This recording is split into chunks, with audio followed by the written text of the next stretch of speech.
Gila! Timnas Indonesia melaju ke ronde keempat kualifikasi Piala Dunia 2026. Sekarang, Garuda harus hadapi raksasa Asia, UEA, Qatar, Arab Saudi, dan lainnya. Siap-siap drama dan kejutan besar bakal terjadi. Jangan sampai kelewatan. Tonton video ini sampai habis. Kemenangan dramatis Timnas Indonesia atas Cina dengan skor tipis 1-0 di Stadion Gelora Bung Karno pada Kamis malam, 5 Juni 2025, menjadi momen penting dalam perjalanan Merah Putih di kualifikasi Piala Dunia 2026 zona Asia. Gol tunggal Ula Romeni lewat penalti di penghujung babak pertama membawa Indonesia memetik 3 poin krusial sekaligus membangkitkan harapan besar bagi para pendukung sepak bola tanah air. Meski kemenangan tersebut belum memastikan tiket langsung Indonesia ke putaran final Piala Dunia 2026, kemenangan ini tetap membuka peluang baru lewat jalur ronde keempat, yang akan berlangsung pada Oktober mendatang. Dalam artikel ini, kita akan mengulas detail laga melawan Cina, posisi Indonesia saat ini, serta memaparkan dengan lengkap format dan potensi lawan yang akan dihadapi timnas di babak berikutnya. Kemenangan atas Cina, sebuah momen bersejarah. Kemenangan 1-0 ini bukan sekadar soal 3 angka. Ini adalah kemenangan yang menorehkan beberapa catatan bersejarah bagi sepak bola Indonesia. Pertama, Indonesia untuk pertama kalinya berhasil mengalahkan Cina sejak terakhir kali menang di tahun 1987, yang menunjukkan perkembangan positif dalam performa tim. Kedua, gol dari Ula Romeni melalui penalti menit ke-44 menjadi gol ketiga beruntun yang ia cetak di kualifikasi Piala Dunia, menegaskan statusnya sebagai striker andalan yang kian matang dan konsisten dalam membantu tim. Ketiga, debut gemilang Emil Audero sebagai kiper utama Indonesia dengan catatan clean sheet, mengukuhkan solidnya pertahanan Garuda di laga krusial ini. Namun, hasil ini tetap membuat Indonesia harus menunggu kesempatan berikutnya karena dua tim teratas grup, Jepang dan Australia, sudah memastikan tiket langsung ke Piala Dunia 2026 melalui posisi pertama dan kedua grup. Indonesia harus bersiap menghadapi tantangan baru di ronde keempat. Setelah kemenangan atas Cina, posisi Indonesia dalam klasemen grup akhirnya berada di peringkat ketiga dengan total 11 poin. Jepang dan Australia, yang mengumpulkan poin lebih tinggi, memastikan mereka lolos otomatis sebagai dua tim teratas grup. Indonesia, sebagai tim peringkat ketiga terbaik, masih memiliki peluang untuk melaju ke babak berikutnya melalui jalur playoff di ronde keempat. Penting untuk dicatat bahwa meskipun posisi ketiga tersebut tidak cukup untuk lolos langsung, perjalanan Indonesia belum berakhir. Jalur ronde keempat masih memberikan jalan bagi Garuda untuk tetap berkompetisi dan berpeluang lolos ke Piala Dunia. Ronde keempat kualifikasi Piala Dunia zona Asia adalah babak playoff yang diikuti oleh 6 tim terbaik yang belum lolos otomatis. Tim-tim yang lolos ke babak ini adalah Uni Emirat Arab, UEA, Qatar, Irak, Oman, Arab Saudi, Indonesia. Format ronde keempat akan membagi ke-6 tim ini menjadi 2 grup kecil, masing-masing berisi 3 tim. Setiap tim akan bermain 1 kali menghadapi 2 tim lain dalam grupnya. Keunikan dari babak ini adalah pertandingan akan berlangsung di venue terpusat yang akan dipilih berdasarkan 2 tim dengan performa terbaik di ronde ketiga. Ini tentu menjadi faktor penting karena tuan rumah memiliki keuntungan besar berupa dukungan supporter dan adaptasi lapangan. Setelah 3 pertandingan dalam grup kecil tersebut, hanya juara grup yang akan memastikan tiket langsung ke Piala Dunia 2026. Sementara itu, tim peringkat kedua di kedua grup akan bertanding 1 lawan 1 di ronde kelima, atau final playoff Asia, untuk menentukan tim yang akan melaju ke babak antar konfederasi demi memperebutkan 1 tiket tersisa ke Piala Dunia.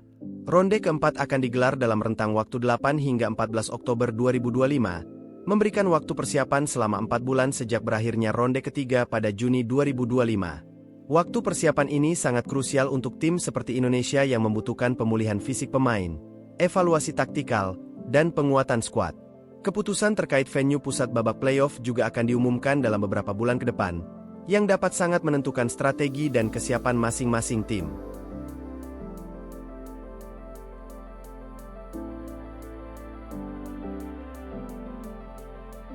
Mari kita mengintip potensi dan kekuatan lawan-lawan Indonesia di ronde keempat. 1. Uni Emirat Arab, UEA. UEA adalah tim yang secara tradisional kuat di kawasan Asia Barat.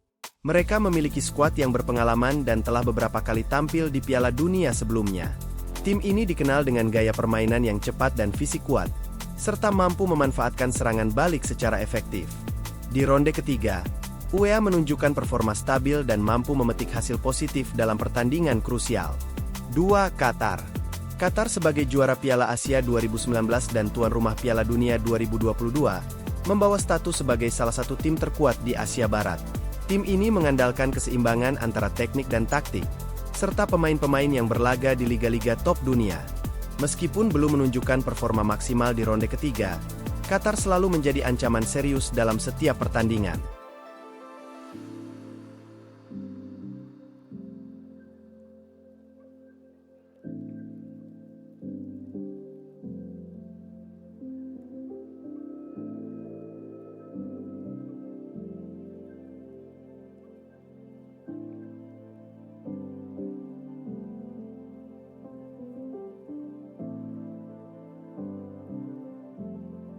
Tiga. Irak. Irak adalah tim dengan tradisi sepak bola yang kuat dan mental juara. Mereka sering dikenal sebagai tim pekerja keras dengan daya juang tinggi. Meskipun secara statistik mereka bukan favorit juara, mereka kerap memberikan kejutan dan hasil yang sulit diprediksi. Irak juga memiliki sejumlah pemain muda berbakat yang mulai bersinar di liga domestik dan regional. 4. Oman. Oman telah berkembang pesat dalam beberapa tahun terakhir dan menjadi salah satu tim yang patut diwaspadai. Mereka memiliki skuad solid dan sangat disiplin dalam bertahan, serta mampu memanfaatkan kesempatan dalam serangan balik. Oman juga memiliki pelatih berpengalaman yang mampu mengatur strategi dengan cermat. 5. Arab Saudi. Arab Saudi adalah salah satu raksasa sepak bola Asia dengan pengalaman bertanding di banyak piala dunia. Mereka punya kombinasi pemain muda dan senior yang kuat, serta mengandalkan fisik dan teknik individu yang baik. Meskipun sempat mendapat hasil kurang memuaskan di ronde ketiga, pengalaman mereka di kompetisi besar membuat mereka sangat berbahaya di babak playoff. 6. Indonesia. Indonesia yang terus menunjukkan progres luar biasa di bawah pelatih Patrick Kluivert, kini memegang modal kuat berupa kemenangan penting atas Cina dan naik ke peringkat FIFA 117. Dengan komposisi pemain muda berbakat, serta beberapa pemain naturalisasi yang semakin menyatu, Garuda kini bukan lagi tim underdog yang mudah dikalahkan. Emil Audero, Ula Romeni, dan Jai Itzes adalah beberapa nama kunci yang akan menjadi tumpuan di babak playoff. Selain itu, pengalaman berharga di ronde ketiga menjadi modal penting dalam menghadapi tekanan besar di babak berikutnya. Tantangan dan strategi Indonesia di ronde keempat. Menghadapi lawan-lawan tangguh di babak playoff, Indonesia harus mempersiapkan strategi matang, mulai dari analisis kekuatan dan kelemahan lawan, hingga kesiapan fisik dan mental pemain. Keuntungan bermain di venue netral dapat menjadi tantangan tersendiri, terutama soal adaptasi cuaca dan lapangan. Namun, dengan dukungan penuh supporter dan persiapan matang, peluang Indonesia untuk lolos ke Piala Dunia tetap terbuka lebar. Pelatih Patrick Kluivert diprediksi akan menerapkan gaya permainan cepat dan pressing tinggi yang telah menunjukkan hasil positif. Formasi fleksibel dan kombinasi pemain muda serta senior akan menjadi kunci dalam meraih hasil maksimal. Harapan dan doa untuk Garuda Muda. Kemenangan atas Cina telah membuktikan bahwa timnas Indonesia mampu bersaing dengan tim-tim kuat Asia. Naiknya peringkat FIFA ke posisi 117 semakin menegaskan kualitas yang terus berkembang. Meski perjuangan menuju Piala Dunia belum usai, langkah Indonesia di ronde keempat nanti adalah babak paling menentukan dalam sejarah sepak bola nasional. Seluruh rakyat Indonesia berharap Garuda dapat meneruskan perjuangan ini dan membawa harum nama bangsa di panggung sepak bola dunia. Doa, dukungan, dan semangat dari seluruh elemen masyarakat sangat dibutuhkan untuk mengawal perjalanan ini. Kemenangan 1-0 atas Cina membuka lembaran baru bagi sepak bola Indonesia. Meski belum memastikan tiket langsung, peluang lolos melalui jalur ronde keempat masih terbuka. Dengan format babak playoff yang ketat dan lawan-lawan yang berat, tantangan terbesar ada di depan mata. Namun, jika semangat, kerja keras, dan strategi matang dapat dijalankan dengan baik, bukan tidak mungkin Indonesia akan kembali ke Piala Dunia untuk pertama kalinya setelah puluhan tahun. Mari kita dukung terus Garuda dan tunggu pertandingan-pertandingan seru di babak playoff nanti, di mana harapan besar dan mimpi kita semua akan diuji. Ini adalah momen penting bagi sepak bola Indonesia. Ronde keempat bakal jadi medan perang sesungguhnya buat Garuda lawan raksasa Asia. Pastikan kamu terus dukung dan jangan lupa like, subscribe, dan share supaya gak ketinggalan update paling hot dari perjalanan timnas kita. Sampai jumpa di video berikutnya.